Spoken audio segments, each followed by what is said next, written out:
Hello friends, and welcome to Escaping the Mouse with your host, me, Breck Rowell.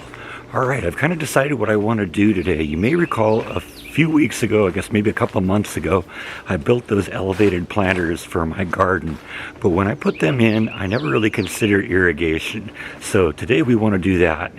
Now ideally the way to do this right would be to tap into the existing sprinkler system that's already in the yard.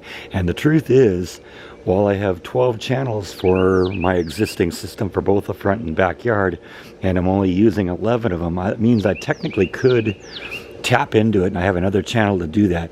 But I gotta admit, the sprinkler system in this yard, in this house, is a complete mystery to me. I have no idea how it works.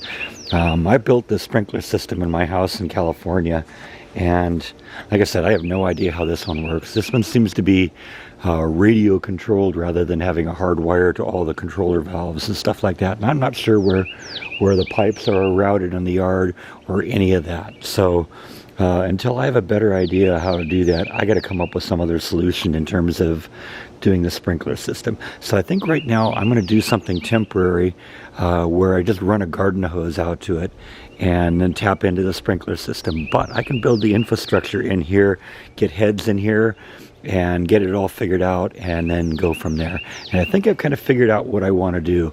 Ultimately, I want to have the supply come from here. So I'll have like a fitting here that will plug onto the garden hose. I can drag the garden hose out to here, fit it onto here.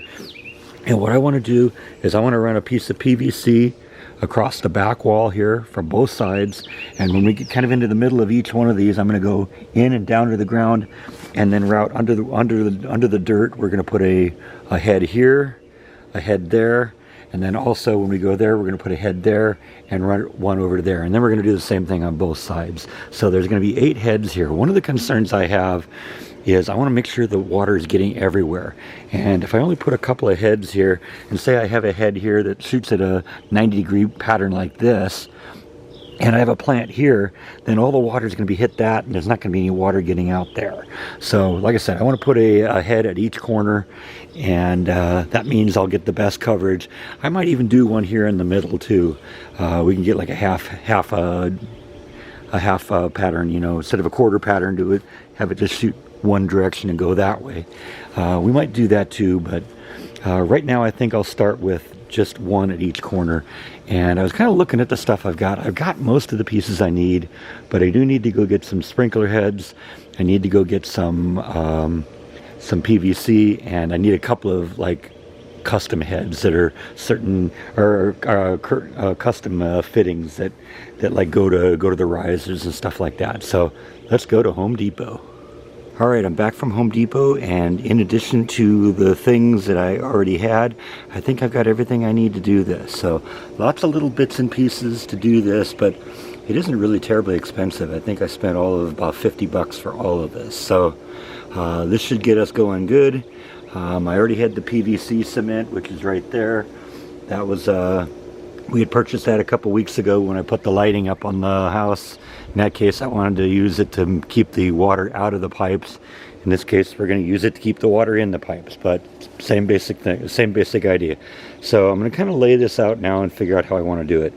Alright, so now the job here is just to kind of piece it all together, and this is the starting point here.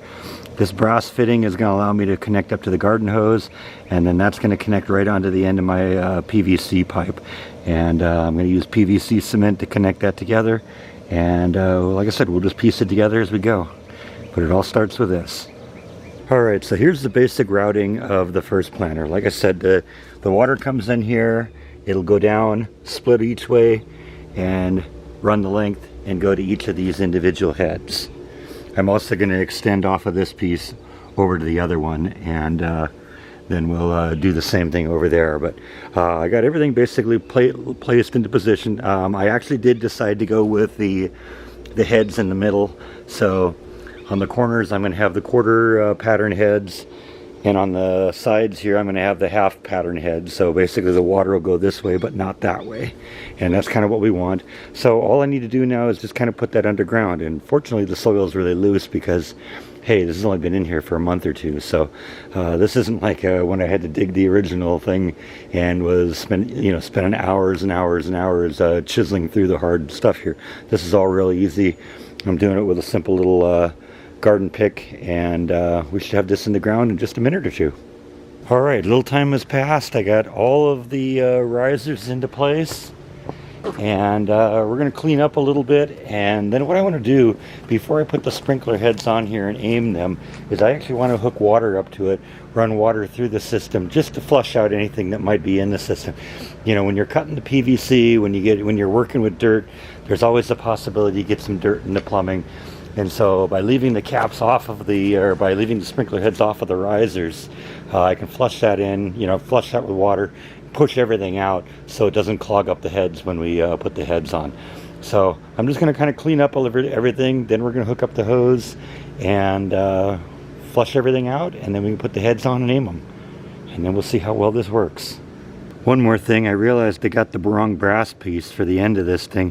This would be if I were going to connect the hose to the end of the sprinkler system. What I need to do is connect the sprinkler system to the hose. So I went back and got the right piece. So the hose plugs into this now, and it should work fine.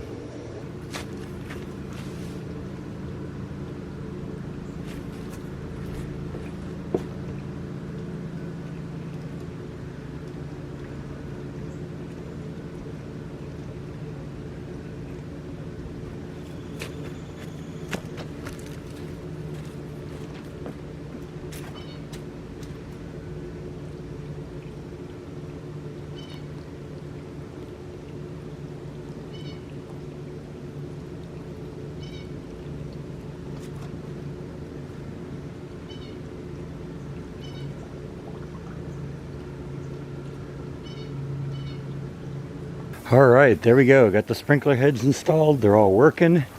I got to adjust the heads a little bit to get them to not overspray a little too much. When they manufacture the heads, they have them opened all the way up. So the truth is, these heads were, I probably had enough sprinkler head capacity with these three to hit both beds. But I really kind of wanted to have it all around, and so I've kind of shut down most of the heads, like 90%. Because these heads are actually designed to have a spray pattern of 15 feet. So it can go 15 feet from the head and the water will fly that far. I don't need it that far. I wanted to keep it local in the bed. And I think we're pretty close there. But like I said, I got to do a little bit more of adjustment on it. And we'll play with that over the next few days and get that all worked out. Now there's one more thing I kind of want to hook up, and I'll talk about that in just a second. Now, while I was taking inventory of the parts I had for my little project today, I found this thing. And I got to admit, I have no idea where this thing came from. It was just in my collection. What this is, so it's a little timer that you plug under. You plug your hose into this thing. You plug your sprinkler into this thing, and basically, it's a little timer that you can use to start and stop your water, so you don't have to sit there and manually turn it on, turn it off. You can just have it come on automatically. And I want to figure out how this thing works, but honestly, it isn't really intuitive just from the buttons. I tried pressing the buttons and I couldn't seem to get anything to respond to what I wanted to do. So I think I'm going to try and figure out where this thing came from. Obviously, it's from Ace company here, so hopefully I can go online and find an owner's manual for this thing, and if I can do that, then then we can use this one. Otherwise, I might just have to get one at Home Depot. I saw when I was over there that they were about $30, so if I can't get this one to work, we'll go find one and go from there.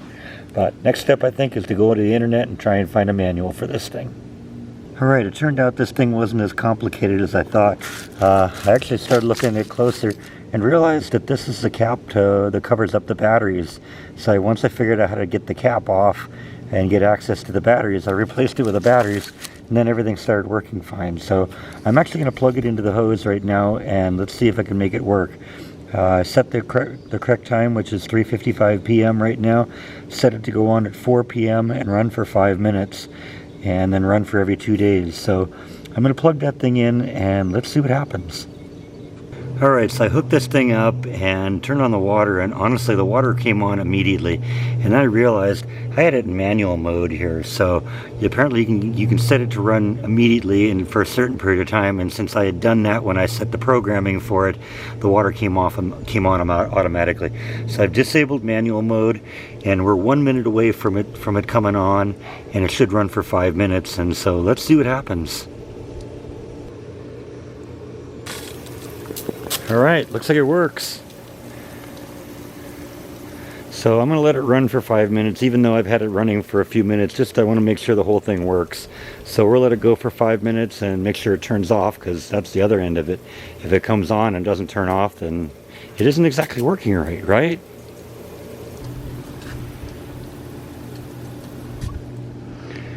Alright, there you go. 5 minutes went by and it stopped on its own. So I think we can consider that a success. Now, I'm not going to leave this plugged in right now because it doesn't make any sense to water it when there's nothing in it. But now that I know that I have a proof of concept and it works, and I got good coverage on the heads, once we get stuff planted in here, we will be ready to go for good. So I think that's all that I have for today. Thank you as always for watching, and I'll see you next time on Escaping the Mouse. Good night.